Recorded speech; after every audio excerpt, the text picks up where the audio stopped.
பசித்து புசித்தலே பரம சுகம் அப்படின்னு சொல்லியிருக்காங்க அந்த காலத்தில்.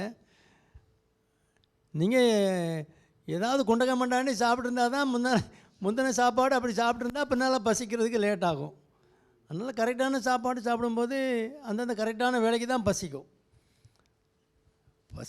பசியோடு ரொம்ப நேரம் இருக்கக்கூடாது. அப்படின்னா அசிடிட்டி வரும், வயிற்று பிரச்சனைகள்லாம் வரும்.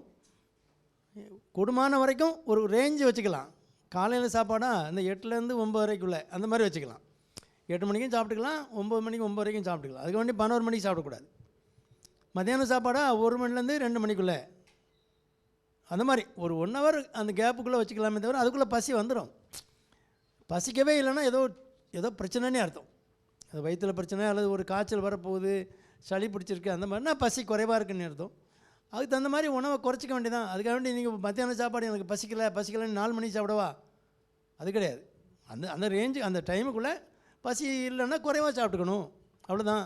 ஆயிலி ஃபுட்டு சாப்பிட்டிங்கன்னா காலையில் ஒரு 4 வடையை உள்ளே தள்ளினீங்கன்னா மத்தியானம் சாப்பிட்றதுக்கு லேட் ஆகும், உங்களுக்கு பசிக்காது. ஆயில் டைஜஸ்ட் ஆகிறதுக்கு டைம் ஆகும். அதனால் எண்ணெய் பதார்த்தங்களை குறைச்சிக்கிட்டு நல்லா ஃப்ரூட்ஸ், வெஜிடபிள்ஸு, நட்ஸு இதெல்லாம் எடுத்துக்கிட்டிங்கன்னா மாவு பொருளை கூட குறைச்சிக்கலாம். இட்லி கூட 2 இட்லி ஆக்கிட்டு கொஞ்சம் நட்ஸ் எடுத்துக்கலாம், கொஞ்சம் பழங்கள் எடுத்துக்கலாம். காலையிலே எடுத்துக்கலாமே, ஒன்றும் தப்பு இல்லையே. அதனால்